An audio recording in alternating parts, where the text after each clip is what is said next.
What's up, guys? John here, and welcome to Baltimore Retro Gaming. And guess what, guys? Today, I got another shooter for you, and it is another shooter on the Genesis. Apparently, I am just hooked on the Genesis right now. Anyways, guys, today we got Gaiares. I guess that's how you pronounce that, Gaiares, on the SEGA Genesis. Let's check it out.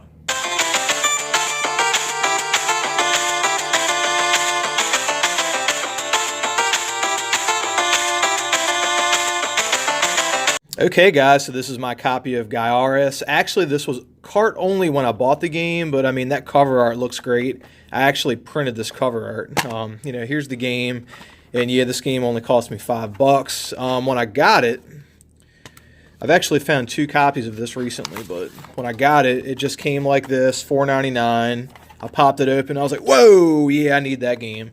So I just got some photo paper, went to work, printed out a cover, and there you go. And the game is in very nice condition. I would open it up, but I don't have my my security bit on me right now. But yeah, guys, that's my copy of Gaiares. Oh, Gaiares. You know, some people may say that Gaiares is an R-Type clone because it certainly came out shortly after R-Type. And you had that little pod that you can throw in front of you and use in the game. So I see where people would think that this is an R-Type clone, but it's really nothing like that. If anything, I would think that this would be a Gaiares clone, even though Gaiares came out after this game. And the only reason I say that is because in the game, when you throw the pod in front of you, you can actually capture an enemy and kind of use that enemy's weapon system, just like in Gaiares. So before we get into the game, let's reference Wikipedia and learn some facts about Gaiares. So Gaiares is a scrolling shooter developed by Telenet Japan and published by Renovation for the Sega Genesis in Japan and in North America in 1990. It was one of the first 8MB cartridges on the Genesis, and the title, which is Gaia, which in Japan means Earth, and Res, which in Japan means rescue, and they say rescue, which is actually the main objective in the battle taking place within the storyline. So pretty much basically what they're saying is in Japan, translated, the game means Earth Rescue. So it goes on to say that most horizontal shooters require the player's ship to come in contact with a capsule to gain weapons. Gaiares' design was different and features one of the most original and unique weapon power-up systems in the shooter genre to date.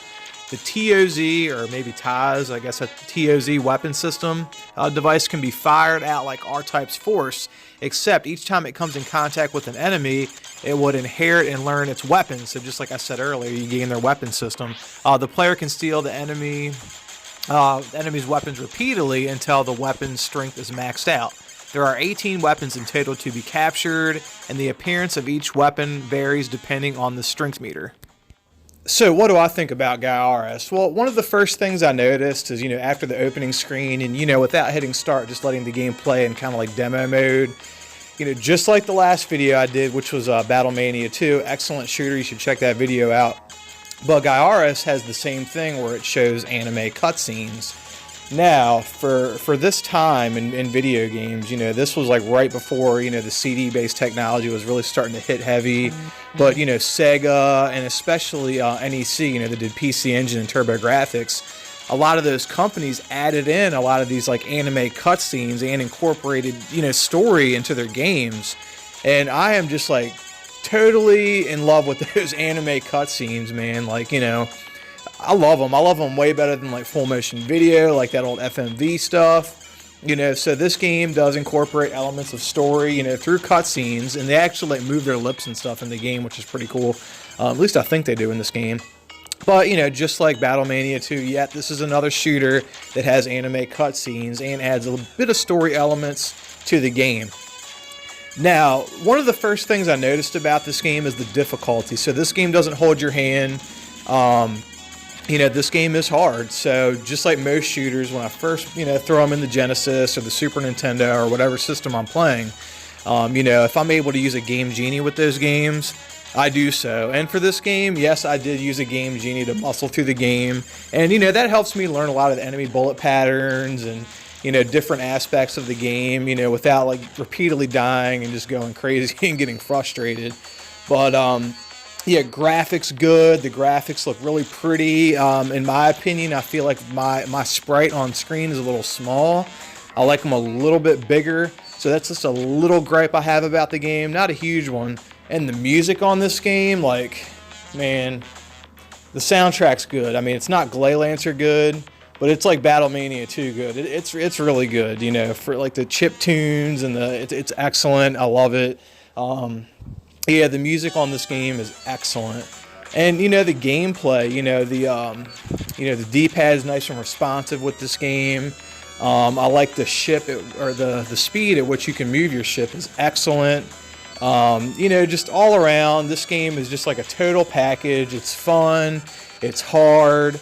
It's almost too hard. You know, I wish they would have made some easier settings for this game. But, you know, again, with the Game Genie, you can really learn this game and learn a lot of the enemy fire and bullet patterns and stuff like that. So, if you are a fan of shoot-em-ups or shmups or whatever the kids are calling them these days, if you are a fan of shoot-em-ups and you own a Sega Genesis, you know, why I hadn't owned this game previous, I have no idea. But I own it now. But if you like shoot-em-ups and you own a Genesis, this game is a must-own.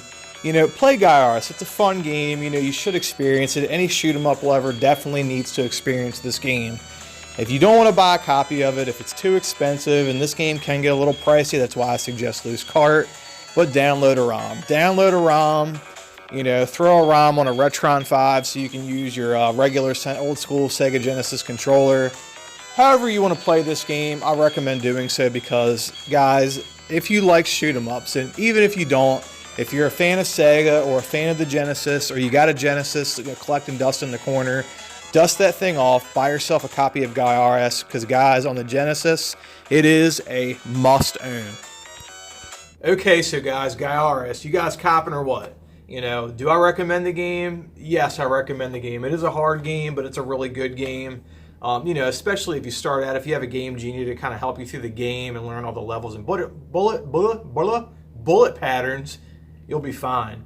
Okay, so price on Gaiares. So obviously, you know, repro, and guys, you know, if you want to buy a repro on a shooter, especially an expensive shooter or a Japanese shooter, I certainly am not going to hate on you. I own a couple of repros, and for some of those real pricey shooters, I mean, I just want to play the game. So the developers aren't seeing any of that money. They're not seeing any money from these used carts. So if you got to buy a repro, so be it. You should be able to buy a repro of Gaiares for right around $10.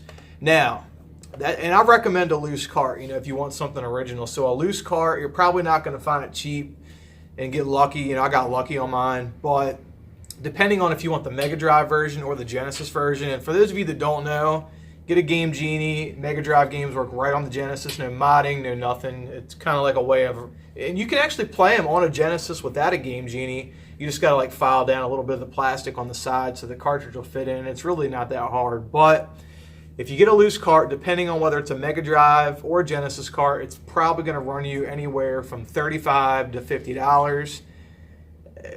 Closer towards the $50 or maybe even $60 mark if you get a loose cart of a US version. Now, if you want a complete inbox version, I saw one online on eBay for $75, but a lot of people are selling them from anywhere between $80 and $120, and for a new copy, you know, it just goes up from there.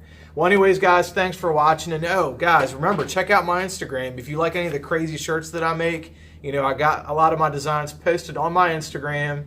They're $25 shipped anywhere in the world. There are a few places in the world I got to charge a little bit more for shipping, but not much more. Anyways, guys, thanks for watching. Remember to like this video. Remember to subscribe to the channel. Until next time, peace out.